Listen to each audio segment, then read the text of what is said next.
فبأي آلاء ربكما تكذبان. Kemudian dari sisi akhlak, karakter, Allah Subhanahu wa taala memuji sifat Nabi sallallahu alaihi wasallam.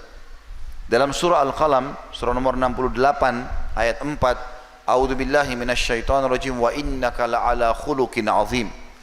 Sesungguhnya kau hai Muhammad memiliki budi pekerti yang sangat sempurna.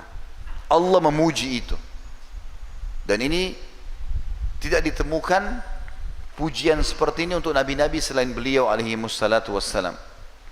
Di dalam hadis Muslim, Aisyah pernah ditanya radhiyallahu anha, dan ini istri Nabi SAW yang paling dicintai. Tentu yang paling mengenal kita laki-laki adalah para istri kita, dan yang paling mengenal istri adalah para suami, karena mereka berbaur setiap hari. Banyak laki-laki mungkin di luar rumah menjaga wibawahnya, menjaga penampilannya, bercanda dengan teman-temannya, tetapi begitu tiba di rumah dia seperti orang yang buruk akhlaknya, tidak senyum, kasar. Maka yang paling tahu istrinya. Para sahabat pernah bertanya kepada Aisyah radhiyallahu anha, "Kaifa kana khuluqun Nabi sallallahu alaihi wasallam?" Beritahukan kepada kami bagaimana akhlaknya Nabi. Di luar rumah kami sudah lihat Nabi lembut, santun, dermawan, baik semuanya, pemberani. Tetapi dalam rumah kami enggak tahu, sampaikan kepada kami. Kata Aisyah jawaban yang mulia, kekal ini selalu dipelajari oleh orang beriman kalau membaca Syama'il Muhammadiyah atau ciri-ciri Nabi SAW. Aisyah menggambarkan, mengatakan kana khuluquhul Quran, akhlaknya Nabi SAW Al-Quran. Artinya seperti Al-Quran berjalan di muka bumi. Luar biasa. Pembantu Nabi SAW namanya Anas bin Malik, 10 tahun jadi pembantu di rumah Nabi SAW, 10 tahun. Dari umur 9 tahun sampai 19 tahun. Maka Anas mengatakan, selama saya menjadi pembantu di rumah Nabi SAW 10 tahun, belum pernah sekalipun saya mendengarkan Nabi SAW berkata kasar ataupun mencaci maki baik istri-istrinya ataupun pembantunya. 10 tahun hidup tidak pernah dengar Nabi marah-marah. Nabi SAW diketahui kalau dia tidak suka dari perubahan raut wajah beliau.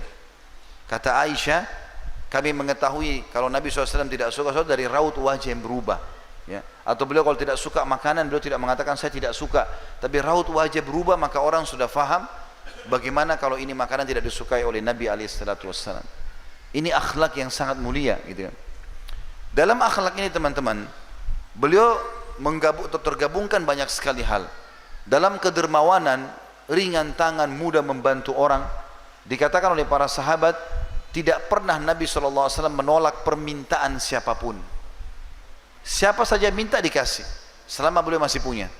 Dalam riwayat yang lain dikatakan, riwayat Bukhari juga, pernah Nabi SAW membagi-bagi. Beliau diantarkan oleh para sahabat kurma, berkeranjang-keranjang, banyak sekali.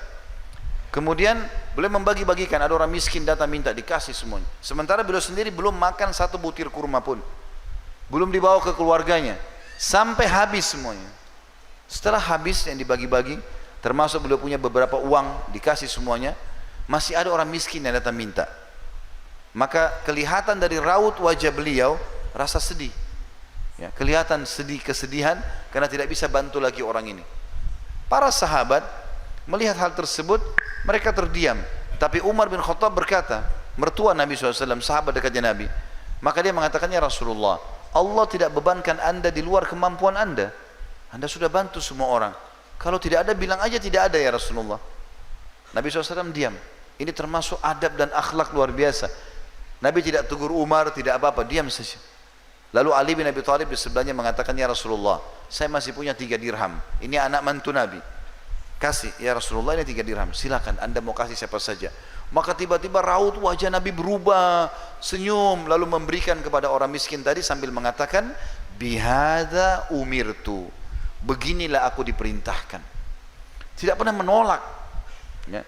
Teman-teman sekalian, kalau di depan mata kita ibadah sudah depan mata, maka tugas kita eksekusi, kerjakan. Azan, sholat, bukan saatnya milih tempat di mana mau sholat. Ada orang miskin minta, tugas kita memberi, bukan menilai. Syaitan sering bisikin kita, ya. Begitu orang minta, kayaknya masih kuat nih. Ya.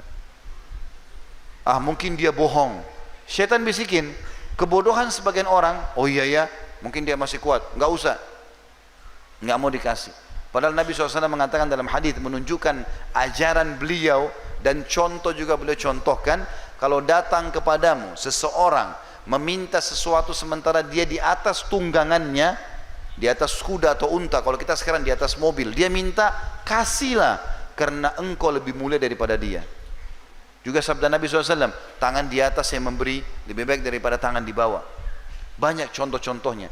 Pernah sekali dalam hadis Bukhari, selesai sholat asar, Nabi SAW baru salam, tradisi Nabi SAW duduk berzikir, baru beliau berdiri. Tapi ini tiba-tiba beliau berdiri dengan sangat cepat, sampai sempat melewatin beberapa pundak sahabat. Mereka kaget, kan ada apa ini Nabi SAW begini. Tapi Nabi juga tidak bicara sama mereka, tidak minta tolong, tidak apa gitu. Maka yang terjadi teman-teman sekalian, tidak lama kemudian sahabat masih berzikir, Nabi SAW balik lagi. Setelah selesai semuanya orang berzikir, ada beberapa sahabat datang mengatakan, ya Rasulullah, kami heran tadi lihat perilaku anda, tidak seperti biasanya. Biasanya habis sholat zikir, ini kok kenapa langsung berdiri dan pergi ke rumah anda? Kata Nabi SAW, tadi saya teringat, waktu sementara pas selesai sholat, saya teringat sebelum asar tadi, ini kan sholat asar, sebelum asar saya udah siapkan sedekah-sedekah yang saya ingin bagikan kepada orang, tapi subhanallah saya lupa, maka saya pun pergi ke masjid, maka saya pergi ke sana, keluarkan dulu sedekah itu, lalu saya kembali berzikir. Saking gemarnya dengan sedekah, dermawan. Dan ini akhlak Islam, bagaimana kita royal di jalan Allah. Teman-teman kalau ditanya mau kaya, pasti jawabannya mau. Atau punya jawaban lain di sini? Hah? Saya tanya sekarang, mau kaya enggak?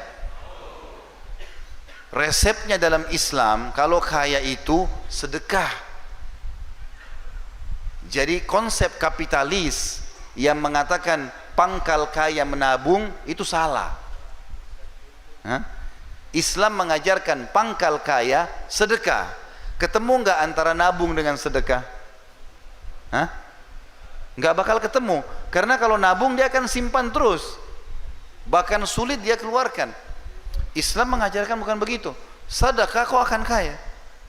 Hadis Bukhari bunyinya seperti itu. Hadis Qudsi, kata Nabi SAW, Allah berfirman, ya bani Adam, unfik alaik. Wahai anak Adam, berinfak di jalanku, aku akan berinfak untukmu. Royal dulu di jalanku, aku akan kasih kamu. Itu konsepnya. Abu Bakar, Umar, Uthman, Ali, Talha, Zubair, sahabat-sahabat Nabi yang mulia, praktekin dalam kehidupan mereka. Zaman dulu tidak ada ilmu akunting kayak kita sekarang, belum ada komputer untuk nyimpan data-data. Mereka konsepnya dapat, keluarin. Dan teman-teman, kalau mau dapat ikan paus, harus kita pakai kapal tanker. Nggak bisa kita pakai kail kecil. Antum celengan masjid lewat 1.000, 2.000, lalu minta sama Allah kesehatan, keturunan, selamat dari neraka, masuk surga, 2.000 rupiah. Yang bujang-bujang minta jodoh yang cantik, yang tinggi, yang kaya, 2.000. Gimana caranya? Coba teman-teman belajar sekarang, konsepnya beda. Dan saya juga dulu begitu waktu kecil, pernah dibelikan celengan untuk nabung. Sekarang saya ubah pola itu. Setelah saya belajar teori agama, saya ubah. Maka anak-anak saya tidak ada yang saya belikan celengan. Kenapa? Kalau kita belikan celengan, kita ajarin dia nabung. Dia nabung, dia nggak akan sedekah. Sekarang ubah teman-teman. Kasih duit dia kalau dia pergi sekolah. Kemudian bilang, nak, nanti kalau sholat di musola dekat sekolahmu, masukkan uang ke celengan ya. Nanti kalau ada temanmu yang tidak punya, kasih, bantu. Ajarin sedekah dari awal. Karena sifat Nabi Muhammad SAW adalah, kata Abdullah bin Mas'ud, beliau lebih ringan, lebih cepat dalam bersedekah daripada angin yang menghembus. Gak pernah nolak orang. Itu karakter Nabi SAW. Dalam hal keberanian, lebih jauh lagi.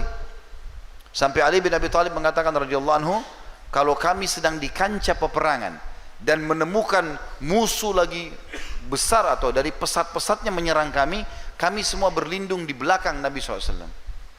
Banyak pemimpin, mereka cuma tahu teriak-teriak dari luar. pasukannya kalah, menang, ada yang mati, ya, urusan mereka. Tapi Nabi SAW tidak. Begitu beliau motivasi perang, beliau ada di depan. Beliau yang memimpin peperangan sallallahu alaihi wasallam, gitu kan? Pemberani sekali. Bahkan beliau punya keterampilan perang yang luar biasa. Beliau ahli gulat, beliau ahli pedang, ahli panah, ahli semuanya. Waktu perang Uhud, pasukan muslimin terdesak. Lalu pasukan Quraisy 2000 orang lebih mau menyerang. Pada saat muslimin lagi terdesak dan banyak luka, maka Nabi SAW mengatakan kepada Ali bin Abi Thalib, berikan kepada aku lembing tombak kecil. Lalu kata Ali bin Abi Thalib, Nabi SAW pun mundur, kemudian maju ke depan melempar lembing tersebut dengan kerasnya, saking kuatnya lemparan Nabi sampai kami semua terpental. Sampai kami semua terpental, lalu kemudian terarahlah ke orang Quraisy, dan saking kuatnya lembing tersebut, gara-gara itu orang-orang Quraisy ragu untuk maju. Beliau pemberani sallallahu alaihi wasallam. Dan beliau selalu berdoa dan mengajarkan kita sebagai umatnya doa, Allahumma inni a'udzubika minal jubni wal bukhl. Ya Allah, jauhkan kami dari sifat pengecut dan sifat pelit, tidak mau bersedekah. Nabi SAW orang yang sangat lembut, baik, ya. Sampai pernah beliau utangkan uang, atau maaf, beliau pernah utang kurma kepada pendeta Yahudi. Beliau punya anak mantu Utsman bin Affan kaya raya. Ada sahabat, ada mertuanya Abu Bakar kaya raya, tapi beliau tidak pernah minta, mengemis tidak mau. Dan beliau mengatakan dalam sebuah hadis, siapapun yang membuka pintu iffah, kemuliaan, tidak mengemis kecuali Allah bukakan pintu kekayaan, dan tidak ada orang yang membuka pintu mengemis, minta-minta, kecuali Allah bukakan pintu kemiskinan. Maka Nabi SAW tidak meminta. Beliau pergi ke satu orang Yahudi, utang, akan dibayar jatuh tempo. Subhanallah, belum masuk batas jatuh tempo, Nabi SAW lagi duduk di masjid, kemudian lagi nyampaikan ceramah kepada para sahabat, lagi ngobrol. Yahudi ini tiba-tiba muncul. Dia berdiri di sebelah Nabi SAW, Nabi lagi duduk. Waktu itu Nabi sebagai Nabi dan sebagai Raja, menguasa. Dan orang Yahudi ini juga salah satu masyarakatnya, karena beliau pemimpin di Madinah. Maka tiba-tiba tanpa ada angin, ada apa, Yahudi ini tiba-tiba melihat imamah Nabi, terlihat di kepala, lalu ada kain yang turun, diletakkan di pundak sebelah kiri, dari kanan turun ke kiri. Lalu Yahudi itu tarik dari belakang sisa imamah itu, sehingga leher Nabi tercekik di depan para sahabat. Maka melihat hal tersebut, Umar bin Khattab di depan marah, ya. Lalu dia henuskan pedangnya, memberikan atau menunggu isyarat dari Nabi, bunuh Yahudi ini atau enggak gitu. Lalu Nabi SAW, Umar terdiam karena Nabi SAW tenang saja dalam kondisi lehernya tercekik. Lalu Nabi balik ke Yahudi tersebut, bicara dengan baik sekali. Beliau mengatakan, ada apa hai Yahudi? Dia bilang, hai Muhammad, bayar utangmu. Padahal banyak sahabat itu tidak tahu Nabi utang. Orang ini yang sampaikan, hai Muhammad, bayar utangmu, karena saya tahu orang-orang Quraisy suka menunda-nunda bayar utang. Jadi sudah nagih, kasar lagi, lalu menghina lagi suku Nabi SAW, gitu kan? Maka yang terjadi, Nabi SAW dengan tenang, ya, dengan diam, dengan sangat tenang, dia mengatakan, bukankah belum tiba waktunya? Kan belum jatuh tempo. Dia bilang, walaupun saya mau sekarang kau bayar. Nabi SAW menghadap ke Umar, karena tadi sahabat-sahabat Nabi yang lain pada diam, Umar yang henuskan pedang. Lalu dia mengatakan, Nabi SAW mengatakan, hai Umar, pergilah ke Baitul Mal, ambil 20 sak kurma.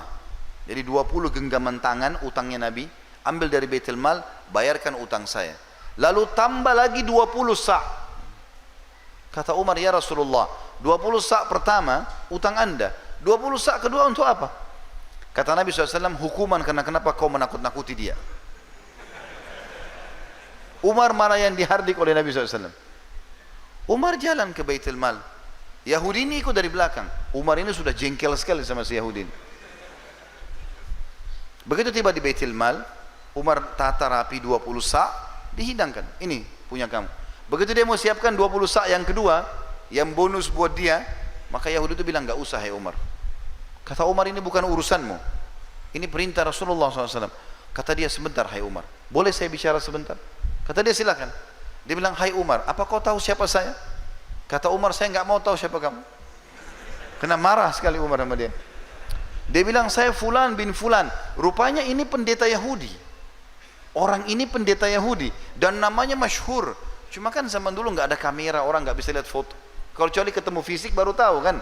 Sekarang kita biar tidak pernah ketemu, lihat fotonya sudah tahu orangnya. Umar bilang, apa kau betul dia? Dia bilang, iya. Saya tahu kau adalah pendeta Yahudi dan kau tahu ini adalah Rasulullah. Kenapa kau lakukan itu? Kata Yahudi itu apa? Hai Umar, apa kau kira saya orang gila? Datang ke masjid kalian, mencekik Nabi dan Raja kalian, berkata kasar sama dia. Itu mempertaruhkan nyawa saya. Saya sudah tahu, bisa saja tadi kalau Nabi kalian suruh, mungkin kau sudah menebas leherku. Itu sudah saya siap pertaruhkan. Kata Umar, kenapa kau lakukan? Dia bilang, sebenarnya hai Umar, saya ini sudah lama mau masuk Islam. Dan saya tahu betul ciri kenabian ada pada Muhammad. Semua yang disebutkan dalam Taurat ada sama dia. Tinggal ada satu yang saya mau buktikan. Yaitu ada dalam Taurat tertulis, ghalaba hilmuhu ghadabu. Sifat kasih sayangnya mengalahkan emosinya. Dan itu tadi saya lakukan, sengaja mancing emosinya, nagih utang sebelum waktu, cekik lehernya, berkata kasar di masjid dan di depan pengikutnya. Ternyata hai Umar, dia betul-betul seorang nabi. Maka saya mengucapkan asyhadu an la ilaha illallah wa anna Muhammad Rasulullah. Masuk Islam gara-gara akhlak Nabi sallallahu alaihi wasallam. Dan sekian banyak kisah lembutnya Nabi sallallahu alaihi wasallam ini. Tentu teman-teman, lembut Nabi SAW seperti ini tentu pada tempatnya, pada dalam keadaan aman. Tapi kalau di kancah peperangan beda. Kalau kita sudah berhadapan sama musuh, memang dia keluar ingin memerangi agama Islam, di situ kita butuh ketegasan. Makanya Nabi SAW pernah mengambil pedang lalu berkata kepada para sahabat, siapa yang mau memberikan haknya Allah dan Rasulnya di pedang ini? Ada beberapa sahabat berdiri sampai terakhir Abu Dujana, Syammah bin Harith radhiyallahu anhu, lalu berdiri mengatakan, ya Rasulullah, apa haknya Allah dan Rasulnya di pedang itu? Kata Rasulullah SAW, engkau mengambilnya dan menghantamkan ke musuhmu sampai bengkok. Kalau di kancah perang, hukum mereka. Tapi selain itu nggak boleh. Berlemah lembut dengan mereka, menjadikan mereka sebagai mad'u, tempat untuk didakwahi, ya. Target dakwah itu adalah perintah Nabi SAW. Makanya teman-teman kita ingatkan sekali, perilaku-perilaku yang membom sana sini, lalu mengatasnamakan Islam, ini harus diberikan nasihat. Nggak boleh ini mengatasnamakan jihad. Dari mana Islam mengajarkan kita untuk bunuh diri kita? Kemudian kita mengatakan itu mati syahid, bunuh diri. Kalau kita bawa bom di kancah peperangan, lempar ke musuh, mereka meledak mati, kita kena percikannya lalu mati syahid. Tapi bunuh diri, gimana caranya? Kan gitu. Maka harus difahami ini, karena banyak generasi muda salah faham dengan masalah ini. Nabi SAW berkata tentang orang kafir zimmi. Jadi orang kafir ada dua, ada kafir harbi, ada kafir zimmi. Kafir zimmi teman-teman, orang kafir yang di bawah naungan pemerintah Islam, ya. Jadi kalau mereka warga negara Indonesia, tidak buat masalah, bertetangga dengan kita baik, ya, kemudian mereka juga buka usaha, mereka tidak buat masalah, nggak boleh diganggu. Kata Nabi SAW, man ada zimmiyan kuntu lahu khasiman yaumal qiyamah. Siapa yang mengganggu orang zimmi, orang kafir di bawah naungan pemerintah Islam, ya, sengaja ambil hartanya, sengaja buat masalah dengan dia, maka dia akan jadi musuhku pada hari kiamat.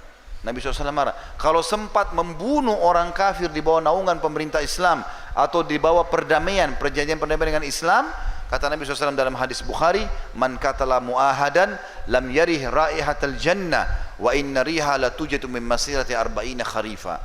Siapa yang membunuh orang kafir yang di dalam akad perdamaian dengan umat Islam, mereka enggak buat masalah, maka dia tidak akan mencium bau surga, dan bau surga tercium dari jarak 40 tahun. Jadi tidak boleh ganggu. Jangan kena tetangga orang kafir, ini kafir nih, matikan aja lampunya, kempesin aja ban mobilnya, tipu aja, nggak boleh. Haram dalam Islam. Ada hukum, Nabi SAW contohkan. Tapi yang kedua kafir harbi, orang kafir yang keluar bawa senjata mau merangin kita. Nah di situ kita tunjukkan keberanian. Hukum mereka, karena mereka sudah berani. Makanya Nabi SAW menghukum Quraisy di Badr, di Uhud, ya, di Khandaq, ya, ini semua di Hunain. Peperangan Nabi SAW banyak karena mereka melakukan perbuatan tersebut. Dan sekian banyak akhlak Nabi SAW yang sangat mulia. Kalau kita mau rentet ini teman-teman, sejarah tidak akan pernah habis. Saya kaji Sirah Nabawi 38 episode kurang lebih, itu bisa sampai 2-3 tahun baru selesai. Karena banyaknya hikmah-hikmah yang kita bisa ambil dari akhlak Nabi, dari perilaku Nabi SAW. Tapi karena melihat acara Tabligh Akbar kita cuma 2-3 jam, 2 jam saja, maka kita akan ringkaskan insya Allah di poin, sampai poin tadi tentang masalah akhlak.